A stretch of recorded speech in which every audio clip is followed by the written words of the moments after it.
It's been almost 10 years since the last Maxis produced SimCity. And the reason it's been so long is we wanted to make sure that the technology was there to be able to make the SimCity we really wanted to make.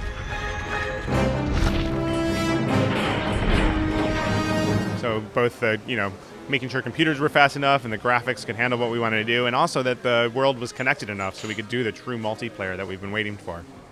Well, you told about the multiplayer, but most of us, all SimCity players, just want to play on their own. They want to just fiddle along. Is it possible that you can just start your city and let no one enter from outside? Well, I think, first of all, I think once you see the multiplayer in action, it probably will change your mind about how you want to play the game. But you're certainly welcome to play alone. I mean, you could. I would say if you play alone, you could certainly play one city alone, but you're probably more likely going to want to play an entire region on your own, or even a couple of cities in a region, a couple of cities with other people. But really, the richness of that game and the fact that this has been built from the ground up to have that multiplayer experience, it's really going to be, you're going to want to play with others. I really want to play. You told us because you can actually alter things for other players. Can you give a little example of what you can alter? One example we saw today was how the crime from one city was sort of spilling over into your city.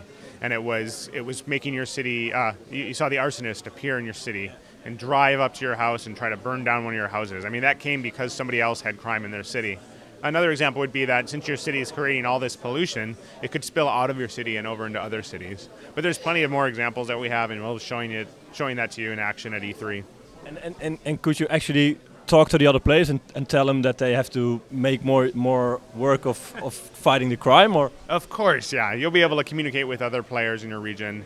And we'll be showing that as well at E3, but we need to have that communication because otherwise how you could coordinate together when you want to collaborate or compete, so yeah. And how many cities are there going to be in one region? Well, we don't have an exact number yet, we're still working on it, but it's going to be in the tens, not the hundreds, because, I mean, mostly for gameplay reasons, is because you want to be able to work together as a region, and if it was too big, it would be too daunting, so.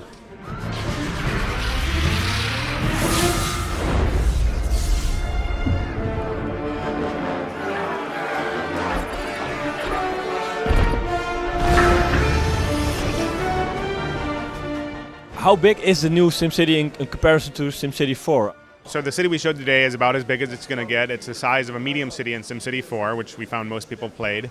But what we have in addition to that is the idea that you can play in a region.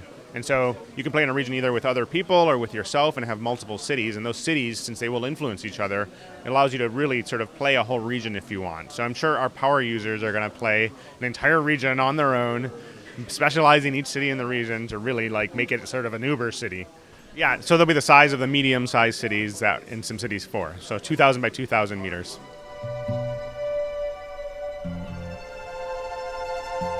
We saw the new gameplay elements, like the new overlay, stuff like that. It looks like it's going to be a lot easier to manage your city.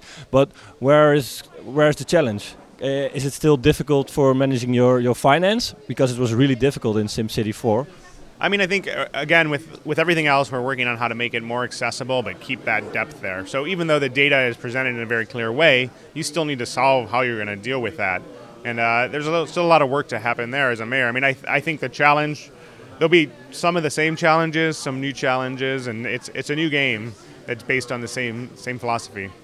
I mean, in terms of the budget, we're still sort of working out how the budget's going to work exactly, but you'll still be managing the budget, and you'll see the direct impact of what you're doing with the budget. So rather than just defund the fire department as a whole, you're going to have to go specifically into your fire station and say, well, I don't want that service to work, and turn off a fire engine, something like that. So you'll have a lot more direct influence over sort of how your budget works with your city and has the effects on your city.